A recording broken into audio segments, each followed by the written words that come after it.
गति में उससे चेक किया कहाँ पहुंचा। चलिए मैं 1 घंटे में दुकान पहुंच रहा हूँ बेटी के साथ, मैं बता रहा हूँ।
बैठा लो, बताते हैं विचार मारे, ठीक है। अरे यार बंदे ने बैठा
nếu chán đây em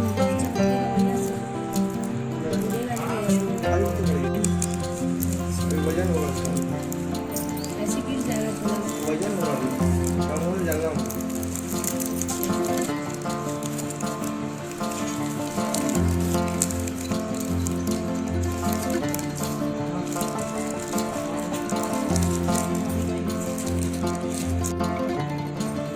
डालते रहना उसमें। थोड़ा सा डालो, और थोड़ा डालो।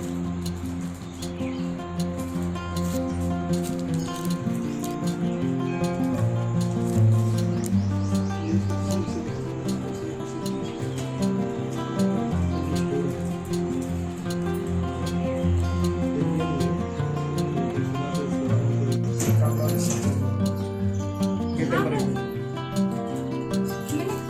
बार चेक कर लेती हूँ, मैंने कर दिया था।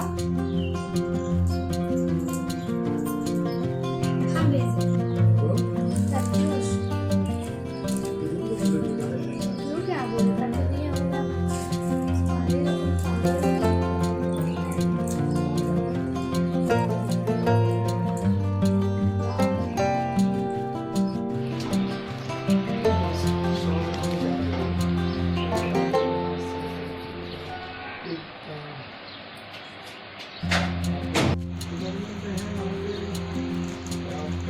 कैसे फिर वो डायरेक्ट में आता है।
वो अलग बात हो, बनाने को दिक्कत नहीं है। अच्छे से गाड़ी गाड़ी चल जाए, हल्का में क्या करें, और अच्छे से पड़े। बस बता दो क्या करते हैं, मुझे गाड़ी क्या लेकर से भाई क्या आने का बात हो, वो सब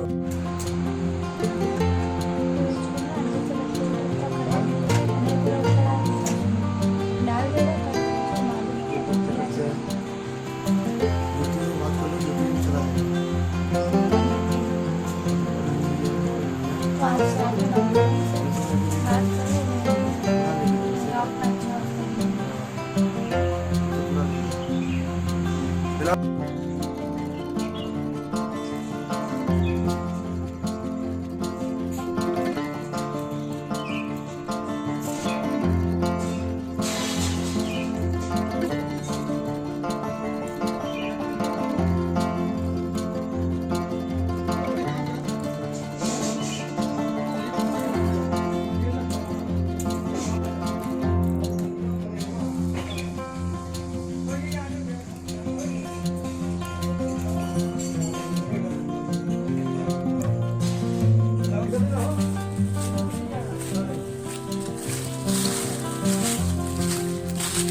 मेरा नाम शुभी अग्रवाल है। सुभी, कैसे ये आइडिया दिमाग में आया?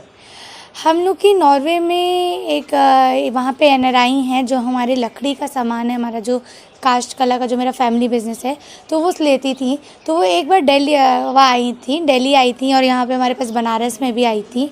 तो फिर उन्होंने यहाँ पे मेहंदी लगवाई थी, तो वो मेहंदी लगवा के बड़ी खुश हुई थी। पर उनको वो मेहंदी की अच्छी तो लगी थी, पर उनको वो चीज़ उनको था कि नहीं कि वो अपने कंट्री उसको ले जा सकती हैं। तो फिर जब मैं पढ़कर यहाँ पे वापस आई, दिल्ली से मेरी पढ़ाई हुई है, तो फिर मुझे आइडिया आया कि जब हमारी जो मेहंदी है जो इतनी ऑर्गेनिक और इतनी अच्छी है, उसको तो वहाँ पे भी हम लोग दे सकते हैं। तो फिर वहाँ पे उनको हम लोग ने सैंपल भेजा, इसकी विशेषताएँ बताई। तो उसके बाद तब से वो उन्होंने पहले हमें 500 पैकेट का ऑर्डर दिया। इस बार उन्होंने हमें 2000 पैकेट का ऑर्डर दिया था। ये हमारा पास में ही बनारस शहर के पास में ही गांव है। वहाँ पे हम लोग ने मेहंदी के पेड़ हैं हमारे पास, वहाँ पे खुद के हमारे मेहंदी के पेड़ हैं। वहीं पे गांव के परिवारों में हम लोग वो पत्ते तोड़ के, पत्ते भी हम लोग सब नहीं तोड़ते, जो हमारे उस क्वालिटी में आते हैं पत्ते तोड़ के उन घरों में देते हैं। वहाँ पे उन पत्तों को सुखाया जाता है, फिर उन्हें पीसा जाता है, फिर से उन्हें पीसा जाता है, उन्हें छाना जाता है। फिर उसमें हम लोग जैसे 1-2 रीटाकाई पाउडर, ये सब पाउडर थोड़ा मिला के फिर उसको मेहंदी का पाउडर तैयार करते हैं हम लोग। पढ़ी हैं आप, और अचानक से इस बिजनेस में कैसे दिमाग लग गया? यूं ही मतलब करना था कि यहाँ कुछ अलग करना है जीवन में, या भी पढ़ के लोग ऑफिसर बनते हैं, कुछ ऐसा क्या था? कहाँ से पढ़ाई लिखी है? मेरी पढ़ाई दिल्ली से हुई है, DU से, दिल्ली विश्वविद्यालय से। मेरे पापा का और मेरे परदादा का मैं 4th जनरेशन हूँ। हमारी लकड़ी का जो बनारस में लकड़ियों का काम होता है उसका 60 साल पुराना बिजनेस है। तो मैं बचपन से ही देखती आती थी कि कैसे लकड़ियों के काम हमारे यहाँ घर में कारीगर बैठ के करते थे। मेरे पापा और मेरे दादा भी खुद बैठ के पेंट करते थे और मुझे भी पेंट करने में बड़ी रुचि थी। तो जब मैंने पढ़ाई कंप्लीट की तो मुझे लगा कि जब अगर मैंने पढ़ाई की है और अगर हम अपने काम को विदेशों तक ना पहुंचा पाए तो ऐसे पढ़ाई का कोई मेरे मूल्य नहीं रहेगा। तो फिर मैंने जब पढ़ाई करके आई, मैंने थोड़े दिन 1-2 साल काम को समझा, उसको सीखा। फिर उसके बाद हमारे पास जो बाहर के फॉरेनर्स के कस्टमर थे और जो 1-2 अच्छे हमारे थे वहाँ पे, उनसे बातें की। फिर धीरे धीरे करके और वहाँ बाहर और भी लोगों से बात कर रहे हैं और बढ़ा रहे हैं लोग चीज़ों को। सुभी, एक चीज़ और मैंने देखा कि तुम साथ में आत्मनिर्भर भारत का सपना PM मोदी दिखा रहे हो और उस सपने को तुम साकार भी कर रही हो। हाँ। साथ में अन्य महिलाओं को भी स्वावलंबी बना रही हो। क्या ये है अपना काम दूसरों को बताना? ये नहीं समझ में, क्या आप समाज सेविका या फिर महिलाओं को एक संदेश देने के लिए आप भी मजबूत हो सकती हैं? मेरा मेन संदेश है इस काम को इसलिए करने का है कि हमको लगता है कि आज के ज़माने में, आज जिस तरह का दौर है, हर एक, चाहे वो लड़का या लड़की, तो कोई डिफरेंस रह ही नहीं गया है। हर एक इंसान को आत्मनिर्भर होना चाहिए। इससे बड़ी सौभाग्य की बात क्या होगी कि अगर हम अपने साथ और भी परिवारों की भलाई कर सकें। तो मेरे साथ, मेरे अंदर यही एक बीज था सोच का, उसी को चलते ये मेहंदी के काम के उससे हम लोग गाँव में 10 परिवारों की महिलाओं और वहाँ के सदस्यों को काम दे रहे हैं। और मेरे क्या यहाँ पे जहाँ मैं पैकिंग करवाती हूँ वहाँ भी हम 15 लोगों की मेरी यूनिट है जिनको साथ मिल के हम ये पैकिंग करवाते हैं। और जहाँ हमारे लकड़ियों का भी काम होता है वहाँ हम 50 परिवार, ना सिर्फ मर्द, वहाँ की महिलाएं, वहाँ। अपना परिचय बता दीजिए। मेरा नाम बिहारीलाल अग्रवाल है। अग्रवाल जी, अपने लड़की की कैसे मदद करते हैं आप? उसका ये विचार जो जब आपने पहली बार सुना तो कैसे उसको ये आगे बढ़ाया? जब दिल्ली से पढ़ाई करके आई कि तो इसने बोला, पापा हम लोग कुछ ऐसा काम करना है, मेहंदी का काम करना चाहते हैं जो बनारस में सुहागन का मेहंदी होती है, अगर हम विदेशों में इसको किया जाए तो अच्छा रहेगा। तो इसके मैंने इसने रिसर्च किया और ख़ुद मेहंदी बनाना यहाँ चालू किया कुछ लोगों परिवारों से मिलके। और लगा तो इसे मदद में ये हमने शुरू में ये मदद किया कि कुछ अगर एक लड़की अगर अकेले काम करेगी तो लोग बहुत बिलीव नहीं करते कैसे काम हो सकता है। तो हमने बोला कि हमने फिर बात बीच में संग में इसके संग में गए, वो हमने इसके संग बात किया और बोला, हमने बताया कि अगर इस काम को करते हैं तो काम को बड़ा किया जा सकता है। तो शुरू में दिक्कतें आई इसके संग, लेकिन हमने बोला नहीं, करती रहोगी और ये काम हो जाएगा। और आज सबसे अच्छी बात है कि नॉर्वे से ऑर्डर आ गया है और USA से ऑर्डर आ गया है और भी ऑर्डर आने की प्रोसेस चल रहा है।